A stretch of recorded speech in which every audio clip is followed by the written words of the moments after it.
Lina travaillait comme femme de ménage dans la demeure de Monsieur Blake depuis un peu plus d'un mois, mais elle ne parvenait toujours pas à s'habituer à l'immensité et au vide de l'endroit. Chaque matin, elle balayait les sols en marbre, cirait les parois vitrées et récurait les salles de bains impeccables. Un après-midi, épuisée et en sueur, elle décida de prendre une douche rapide dans les appartements des invités avant de terminer la lessive. Elle entra dans la salle de bain en fredonnant, ignorant que son patron était rentré plus tôt que prévu de sa réunion d'affaires.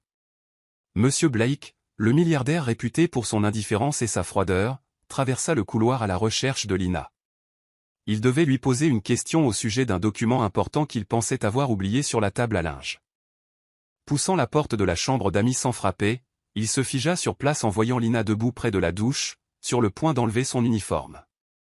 Ses yeux s'écarquillèrent et Lina haleta, serrant sa serviette contre sa poitrine et se retournant. L'embarras envahit l'espace entre eux. Monsieur Blake balbutia des excuses, mais son regard s'attarda une seconde de trop sur ses joues rouges et ses cheveux humides. Le cœur de Lina s'emballa. Elle n'avait jamais été vue aussi vulnérable, et certainement pas par son patron froid et intimidant. Elle se demandait si elle allait perdre son emploi maintenant qu'il l'avait surprise dans cet état. Lina passa la nuit à se tourner et se retourner dans sa petite chambre derrière la cuisine, repensant sans cesse à ce moment gênant. La honte la rongeait chaque fois qu'elle fermait les yeux. Elle se demandait si elle devait démissionner avant d'être licenciée, mais elle avait désespérément besoin de ce travail. Son jeune frère dépendait de ses revenus pour poursuivre ses études. Pendant ce temps, Monsieur Blake était assis dans son bureau, incapable de se concentrer sur la pile de paperasse qui se trouvait devant lui. Il ne pouvait se défaire de l'image du regard étonné de Lina et de la façon dont elle s'était enveloppée dans cette serviette, tremblant de peur et de gêne.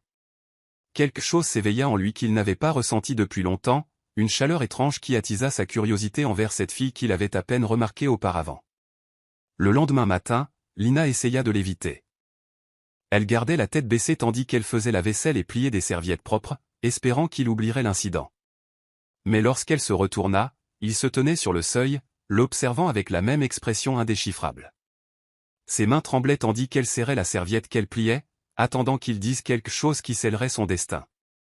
À sa grande surprise, Monsieur Blake ne mentionna pas l'incident de la douche. Il lui proposa plutôt de prendre un café avec lui dans le jardin. Lina était stupéfaite. Personne ne l'avait jamais invitée à s'asseoir dans le jardin, et encore moins le milliardaire lui-même. Elle hésita, craignant un piège, mais son ton était doux et patient, contrairement à ses instructions habituelles et sèches. Ils s'assirent à l'ombre d'un grand arbre, le soleil matinal projetant des motifs tachetés sur la table en pierre. Monsieur Blake lui a posé des questions sur sa famille, sa vie avant de travailler pour lui et ses projets d'avenir. Lina a lentement perdu patience lorsqu'elle a parlé de son frère, de son rêve de retourner à l'école et de la difficulté de trouver du travail. Elle a vu une lueur de culpabilité dans ses yeux tandis qu'il l'écoutait attentivement. À la fin de la conversation, Monsieur Blake la remercia pour son honnêteté. Lina retourna à ses tâches, confuse et un peu optimiste. Elle ne savait pas s'il la taquinait ou s'il se souciait sincèrement d'elle. Quelque chose avait changé entre eux, et elle ne pouvait plus faire comme si de rien n'était. Les jours qui suivirent furent différents. Monsieur Blake commença à la remarquer comme il ne l'avait jamais fait auparavant. Il commença à lui demander son avis sur les petites choses du ménage, et un jour, elle le trouva même en train d'attendre dans la cuisine, en train de goûter la soupe qu'elle avait préparée pour le déjeuner du personnel. Lina sentit son cœur battre la chamade lorsqu'il complimenta sa cuisine, ses yeux pétillants d'amusement. Mais cette nouvelle dynamique ne plaisait pas à tout le monde au manoir. Martha, la gouvernante en chef, travaillait pour Monsieur Blake depuis des années et n'appréciait pas l'attention que Lina recevait. Elle commença à surveiller ses moindres faits et gestes, guettant la moindre erreur. Des rumeurs commencèrent à circuler parmi le personnel, affirmant que Lina utilisait sa beauté pour obtenir un traitement de faveur. Lina essaya de l'ignorer, mais la tension lui retourna l'estomac. Elle savait qu'elle n'avait rien fait de mal, mais l'idée de perdre son emploi à cause de ragots la rendait prudente. Elle résolut de garder ses distances avec Monsieur Blake, malgré la gentillesse avec laquelle il la regardait et la fréquence à laquelle il trouvait des prétextes pour lui parler. Un soir, après une longue journée de travail, Lina trouva un petit paquet devant sa chambre. À l'intérieur se trouvait un magnifique collier en argent avec un mot, « Pour votre travail acharné, Monsieur Blake ». Son souffle se bloqua. Elle voulait le rendre immédiatement. Que dirait-on s'il l'apprenait? Mais une part d'elle-même, celle qui désirait ardemment que quelqu'un se soucie d'elle, serrait le collier contre sa poitrine. Le lendemain matin, elle le portait caché sous son uniforme, espérant que personne ne le remarquerait. Mais Martha, elle, le remarqua. Elle coinça Lina dans le couloir, la voix pleine de venin. « J'espère que tu sais ce que tu fais, ma fille. Les hommes comme lui n'épousent pas les bonnes. Ils jouent avec et les jettent. » Les yeux de Lina étaient piqués par les larmes, mais elle refusait de laisser Martha la voir pleurer. Elle se disait que le collier ne signifiait rien, qu'elle le rendrait bientôt. Mais quand M. Blake la retrouva plus tard et vit ses mains tremblantes, il lui souleva doucement le menton, son pouce effleurant sa joue. « Ne te laisse pas effrayer, Lina. Tu n'es plus seule. » Ces mots enveloppèrent son cœur comme une douce couverture, la laissant plus confuse que jamais.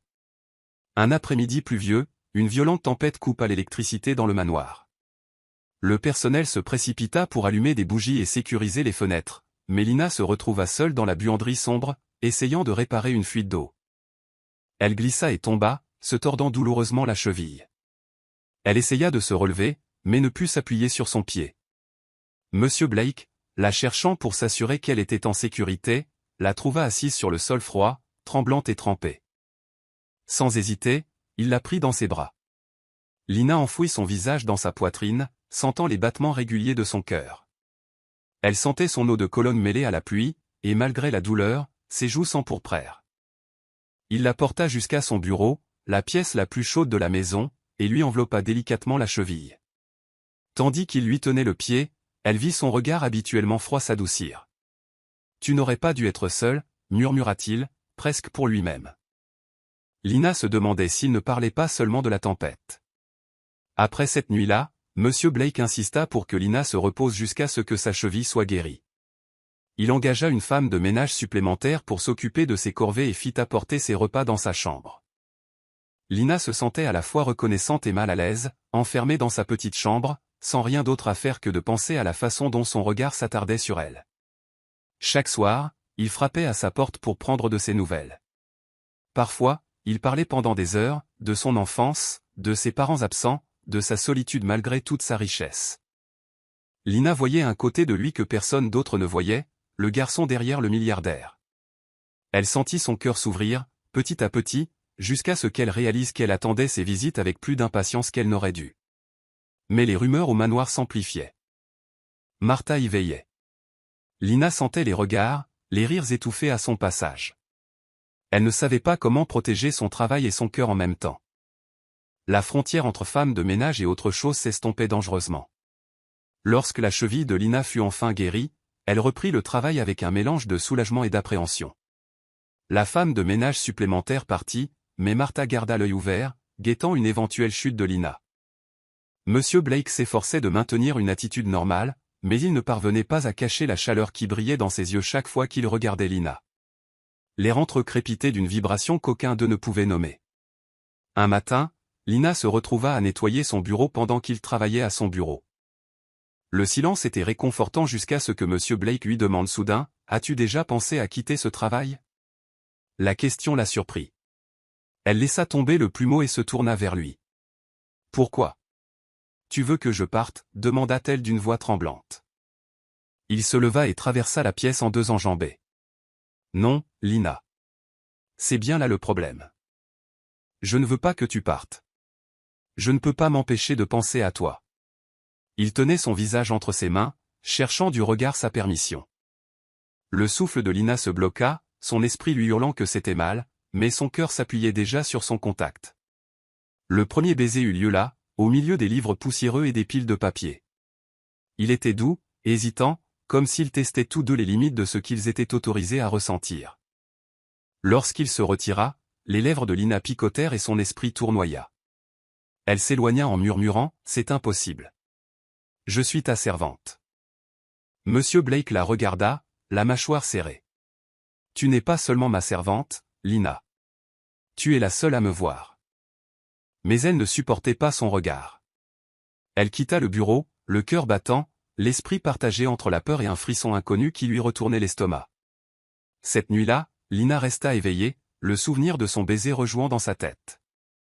Elle savait qu'elle aurait dû abandonner, fuir avant de tout perdre. Mais au fond d'elle, elle voulait le revoir, ressentir cette étincelle, même si cela impliquait de risquer tout ce qu'elle avait tant travaillé à construire. Le lendemain, Lina essaya de garder ses distances. Elle se concentrait sur ses tâches avec une précision robotique, ignorant les papillons dans le ventre qui s'éveillaient à chaque pas de Monsieur Blake. Mais impossible de l'éviter complètement dans une maison qui semblait rétrécir d'heure en heure. Chaque fois que leurs regards se croisaient, le souvenir de ce baiser fusait entre eux comme un éclair. Monsieur Blake n'était pas mieux. Il se retrouvait distrait pendant les réunions, repensant à la douce sensation de ses lèvres sous les siennes. Il voulait respecter son espace, mais l'idée de faire comme si de rien n'était lui était insupportable. Ce soir-là, il l'attendait près de la porte de la cuisine. Lorsqu'elle apparut, tenant un plateau de vaisselle en main, il le lui prit délicatement des mains. « S'il te plaît, Lina, il faut qu'on parle, dit-il à voix basse. Elle leva les yeux vers lui, sa résolution s'effondrant devant le désir dans ses yeux. Il la conduisit dans le jardin désert, le clair de lune projetant des ombres sur leur visage. Là, il lui dit qu'il se fichait des murmures et des règles, que seule l'émotion les intéressait lorsqu'ils étaient ensemble. Lina avait l'impression que son cœur était tiraillé entre une promesse et un rêve. Elle avait passé sa vie à faire profil bas, à ne jamais vouloir attirer l'attention. Et maintenant, cet homme, son patron, un milliardaire, lui demandait d'enfreindre toutes les règles qu'elle s'était imposées. Elle lui parla des rumeurs, de Martha, des insultes qu'on lui infligeait déjà dans son dos. Monsieur Blake écarta une mèche de cheveux de son visage, son pouce effleurant sa joue. « Laissez-les parler, murmura-t-il. Je sais qui tu es. Leurs opinions m'importent peu. Mais Lina, si. » Elle s'écarta, les yeux pleins de larmes. « Tu dis ça maintenant, mais que se passe-t-il quand on s'ennuie? Je n'aurais que honte. » Il voulait lui promettre l'éternité, mais il savait que les mots ne suffiraient pas. Alors, au lieu de cela, il jura de le prouver par ses actes. Lina retourna dans sa petite chambre ce soir-là, le cœur brisé. Elle savait qu'elle ne pouvait plus le repousser, mais elle était terrifiée à l'idée de sombrer davantage. Le lendemain matin, un calme fragile régnait. Lina essayait de faire comme si tout était normal, mais la tension entre elles était telle qu'elle refusait de s'éteindre. Un après-midi, alors qu'elle changeait les draps de la chambre de Monsieur Blake, celui-ci entra à l'improviste. Le souvenir de leur première rencontre fortuite dans la salle de douche leur traversa l'esprit, et ils éclatèrent d'un rire gêné. C'était la première fois qu'ils riaient ensemble comme ça, et c'était comme si un barrage allait se rompre. Il s'approcha, comblant l'espace entre eux, ses doigts effleurant son poignet. Cette fois, elle ne s'écarta pas. Leurs rires se turent tandis qu'il pressait son front contre le sien. « Laisse-moi entrer, Lina, murmura-t-il. Arrête de lutter. » Elle soupira, ses défenses se dissolvant. « J'ai peur, admit-elle. » Il l'entoura de ses bras, d'une voix assurée. « Alors, ayons peur ensemble. » Cette nuit-là, Lina s'autorisa enfin à croire que peut-être, juste peut-être, quelque chose de beau pouvait naître de cette situation impossible. Chaque jour qui passait les rapprochait, s'envolant pour des moments dans les recoins cachés du manoir. Lina trouvait des mots cachés dans les poches de son tablier, de simples messages qui la faisaient rougir, pensant à toi ou te regrettant aujourd'hui. Elle se mit à sourire davantage, les cernes sous ses yeux remplacées par une douce lueur. Mais les murs du manoir avaient des yeux. Martha, toujours aux aguets, les surprit finalement ensemble dans le jardin, la main de Monsieur Blake posée sur la taille de Lina. Les yeux de la gouvernante se plissèrent comme un serpent prêt à attaquer. Ce soir-là, elle coinça Lina dans le garde-manger, d'une voix aigre et venimeuse. « Tu crois qu'il va te choisir? Une femme de ménage? Il te laissera tomber dès que tu deviendras gênante. » Lina essaya de tenir bon, mais ces mots la troublèrent profondément. Le doute la tenaillait. Ce soir-là, lorsque Monsieur Blake entra dans sa chambre pour lui dire bonsoir, elle faillit ne pas ouvrir. Mais lorsqu'elle le fit, il vit la peur dans ses yeux et comprit qu'il devait affronter les rumeurs sans détour. Déterminé à la protéger, Monsieur Blake prit une décision audacieuse le lendemain matin. Il rassembla tout le personnel dans le grand hall et annonça qu'il ne tolérerait ni commérage ni manque de respect envers Lina. « Quiconque ne la respecte pas ne peut pas travailler ici », déclara-t-il fermement, un bras autour de ses épaules. Le silence retomba dans la pièce. Les lèvres de Martha se pincèrent, mais elle ne dit rien. Lina se sentait exposée, debout à côté de lui, sous le regard de tous. Après la réunion, elle le prit à part. « Tu étais vraiment obligé de faire ça, murmura-t-elle, craignant que le personnel ne la déteste encore plus. Mais Monsieur Blake se contenta de sourire. Je n'ai pas honte de toi, Lina. Je veux que le monde le sache. Ces paroles ont apaisé certaines de ses craintes, mais elles lui ont aussi donné l'impression d'être au bord du gouffre. Elle se demandait combien de temps ils parviendraient à concilier leurs moments secrets avec la réalité de ce qu'ils étaient l'un pour l'autre, patron et femme de chambre, aux antipodes l'un de l'autre. Un soir, alors que la maison était silencieuse, Monsieur Blake invita Lina sur le toit terrasse. Il avait organisé un petit dîner sous les étoiles, les bougies vacillant dans la douce brise. Lina portait une robe simple qu'il lui avait offerte et, pour la première fois, elle se sentait appartenir à un autre endroit que les quartiers des domestiques. Il parlait de tout et de rien, de rêves d'enfants, de peurs insensées et de la façon dont les lumières de la ville scintillaient comme 1000 petites promesses. Lorsqu'il lui prit la main, elle le laissa faire sans hésiter. « Tu fais de cet endroit un foyer » murmura-t-il. Les joues de Lina s'échauffèrent à ces paroles. Ils dansèrent lentement sur une musique que seul pouvait entendre. Pendant quelques précieuses heures, Lina s'autorisa à oublier les murmures, la différence entre leurs mondes. Dans ses bras, elle se sentait plus qu'une simple domestique, elle se sentait la seule femme qui comptait. Mais la réalité la frappa le lendemain matin lorsque Lina entendit Martha parler aux autres domestiques dans la buanderie. Elle l'a à la main. Elle va tout gâcher. S'il fait d'elle plus qu'une simple servante, elle le tirera vers le bas. Les mains de Lina tremblaient tandis qu'elle pliait le linge. Ces mots la blessaient, car une partie d'elle y croyait. Lorsque Monsieur Blake la retrouva plus tard, elle était distante, les yeux baissés. Il l'attira dans son bureau et lui demanda ce qui n'allait pas. La vérité éclata, sa peur de ne pas être à la hauteur, d'être un fardeau, de devenir la cause de la perte du respect de ceux qui comptaient pour lui. Monsieur Blake l'écouta en silence avant de la prendre sur ses genoux. « Lina, regarde-moi, dit-il doucement. J'ai tout construit seul. Mais grâce à toi, je sens que j'ai enfin quelque chose qui vaut la peine de rentrer. Ne pense jamais que tu me rabaisses, tu me fais grandir. » Pour la première fois, Lina se laissa croire.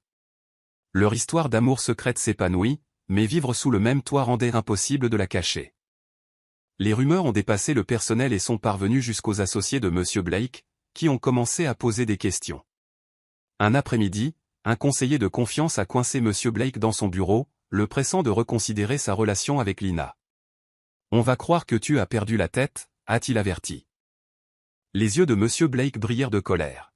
« Je préférerais perdre la raison plutôt que de la perdre. » Mais plus tard, quand Lina le trouva penché près de la fenêtre, elle comprit le poids qu'il portait. Elle s'assit à côté de lui, la tête posée sur son épaule. « Tu ne devrais pas avoir à choisir entre ta réputation et moi, dit-elle doucement. Il se tourna vers elle, le regard féroce. « J'ai déjà choisi, Lina. Et je le referai. » Mais dans l'ombre de cette pièce, ils savaient tous les deux que l'amour ne suffisait pas toujours à faire taire le monde. Alors que les jours se réchauffaient, Monsieur Blake surprit Lina en lui offrant un week-end loin du manoir. Il l'emmena dans un cottage douillet au bord d'un lac, sans personnel pour chuchoter ni regard pour la surveiller. Ils passèrent leur journée à marcher pieds nus au bord de l'eau, à cuisiner ensemble et à discuter jusque tard dans la nuit. Un soir, alors qu'ils étaient assis sur le quai, les pieds dans l'eau, Lina se tourna vers lui. « Qu'est-ce qu'on est, vraiment » demanda-t-elle. Il lui prit la main et lui embrassa les phalanges. « Nous sommes deux personnes qui se sont rencontrées dans un endroit inattendu, dit-il. » Mais Lina voulait plus. Elle avait besoin de savoir si c'était temporaire ou s'il voyait un avenir. Monsieur Blake la regarda alors, la regarda vraiment, comme s'il la revoyait pour la première fois. « Je te veux à mes côtés, Lina. Pas seulement comme ma servante, pas seulement comme mon secret. Je te veux comme partenaire, mon égal. » Son cœur s'emballa à ces mots, mais la peur persistait dans un coin de son esprit. Était-ce si simple? Retourner au manoir après leur évasion, c'était comme retourner en cage. L'escalier du personnel semblait plus froid, le silence de Martha plus mordant. Lina essayait de garder la tête haute, mais chaque murmure la faisait douter de sa véritable place dans son monde. Un après-midi, elle entendit Martha dire à une autre femme de chambre que Monsieur Blake prévoyait de remplacer Lina dès qu'il se lasserait d'elle. Ces mots cruels la frappèrent plus fort qu'elle ne l'avait imaginé. Ce soir-là, assise près de sa fenêtre, elle contemplait la lune, se demandant si elle avait commis une terrible erreur en se laissant tomber si bas. Monsieur Blake la trouva là, le visage ruisselant de larmes. Il s'agenouilla devant elle et lui prit les mains. « Si jamais tu doutes de mon amour pour toi, regarde-moi maintenant. Je t'en supplie, ne me fuis pas. » Elle sanglota contre lui, ses doutes s'évanouissant lentement tandis qu'il la serrait dans ses bras toute la nuit. Monsieur Blake savait qu'il devait agir radicalement pour prouver son sérieux. Il entreprit des changements au manoir, confiant à Lina de nouvelles responsabilités à la hauteur de sa confiance grandissante. Elle ne frottait plus les sols. Elle aidait désormais à la gestion du ménage, gagnant peu à peu le respect de ceux qui autrefois murmuraient dans son dos. Un soir, il convoqua une petite réunion dans le jardin. À la surprise générale, il se leva devant ses amis les plus proches et son équipe et annonça « Lina n'est pas seulement la femme que j'aime, elle est mon avenir. » Ces mots la coupèrent du souffle. Elle sentit tous les regards braqués sur elle, mais pour la première fois, ces regards ne lui parurent pas cruels. Ils ressemblaient à une promesse. Après l'annonce, Martha fit discrètement ses bagages et quitta le manoir. Lina la regarda partir avec des sentiments mitigés, un soulagement mêlé de tristesse pour cette femme qui n'avait jamais cru que l'amour pouvait exister. Cette nuit-là, Monsieur Blake serra Lina contre lui murmurant qu'ils étaient plus forts ensemble, quoi qu'en pense le monde. Les semaines qui suivirent furent les plus heureuses dont Lina se souvienne. Elle ne se sentait plus étrangère. Les amis et collègues de Monsieur Blake commencèrent à la considérer non plus comme une simple domestique, mais comme la femme qui lui apportait chaleur et joie. Même les autres employés la traitèrent avec un respect nouveau. Un soir, Monsieur Blake lui offrit une clé surprise. « C'est mon aile privée, dit-il. Je veux que tu sois là avec moi tous les soirs. Plus de secrets, plus de chambres séparées. » Lina hésita, ses vieilles craintes vacillant. Mais son sourire les effaça. Emménager avec lui semblait franchir une ligne invisible, une fois enfin prête à la franchir. Cette nuit-là, allongée à ses côtés, Lina réalisa qu'elle ne se sentait plus petite. Elle se sentait vue, désirée et en sécurité.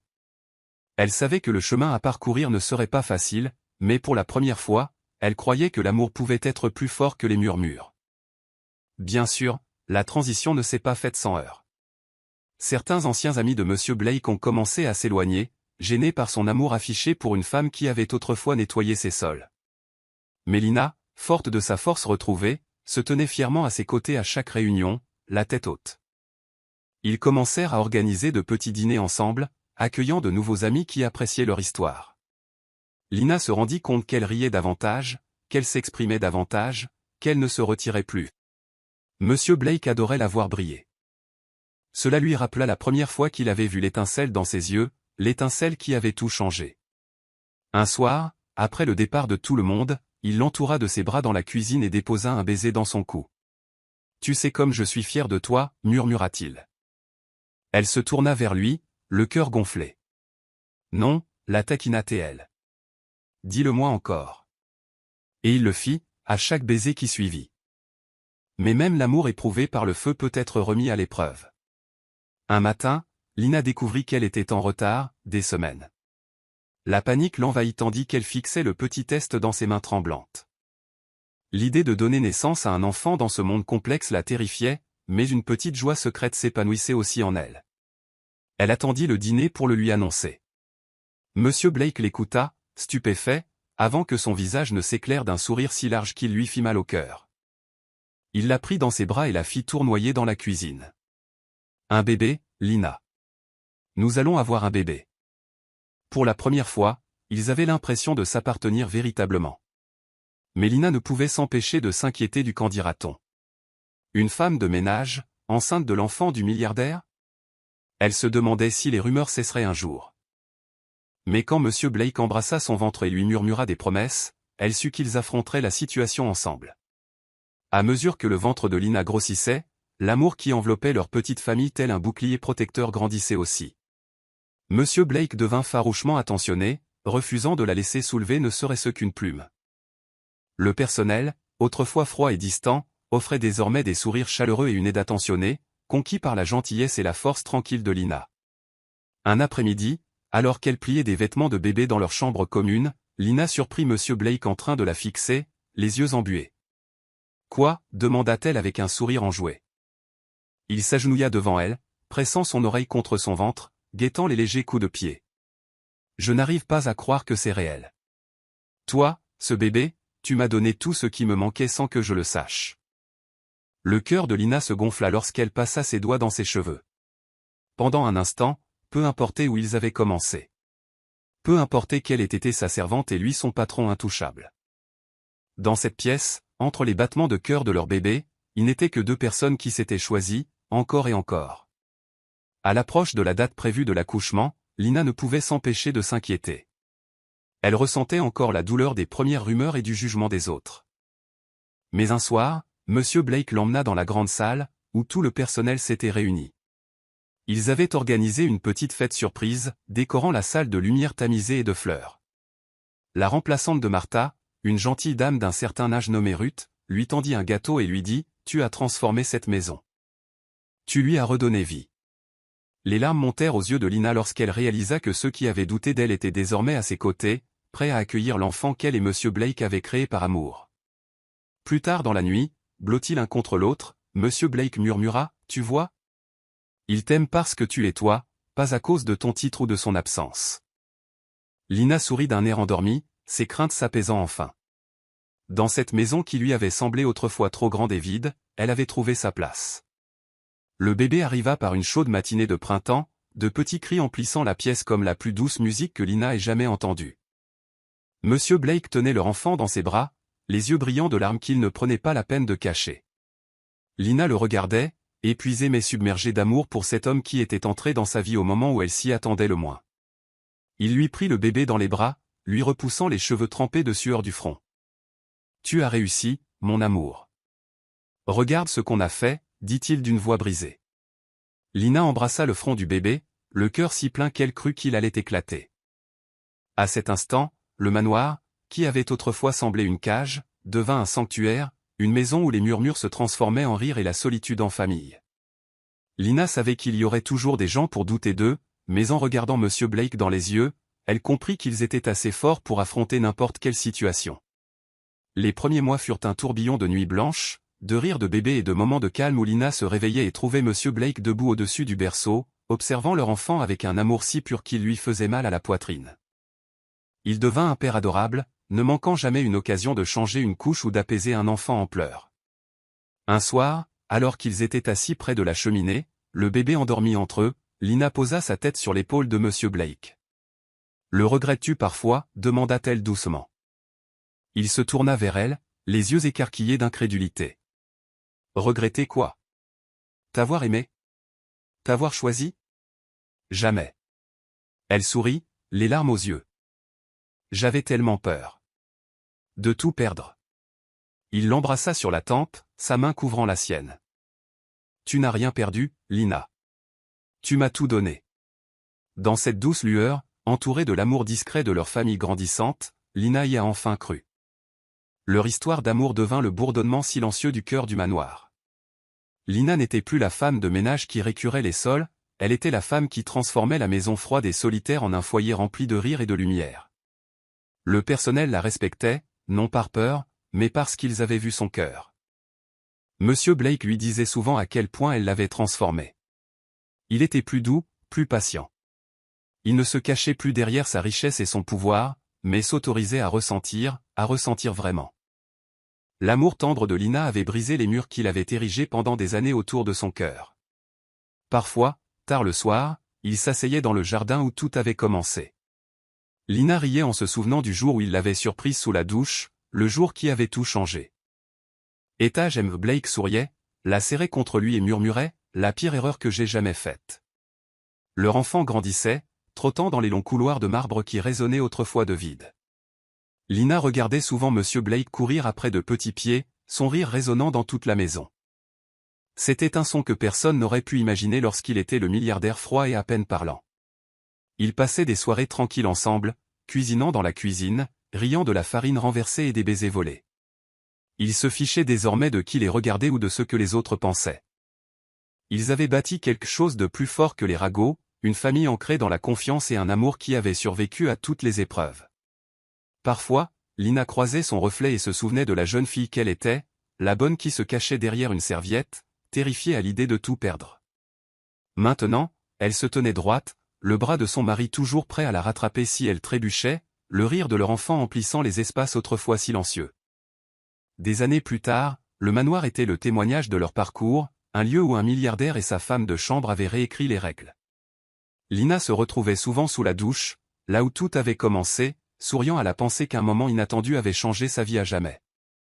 Elle savait qu'il y aurait toujours des murmures, mais ils n'avaient plus d'importance. Ce qui comptait, c'était l'amour qui avait grandi entre les murs de marbre et derrière les portes closes, l'amour qui dansait maintenant dans les yeux de leur enfant, l'amour qui avait transformé un homme solitaire en mari et en père. Debout à la fenêtre, Lina regardait sa famille rire dans le jardin et ressentait une joie profonde et silencieuse. Ce qui avait commencé comme un accident devint sa plus grande bénédiction.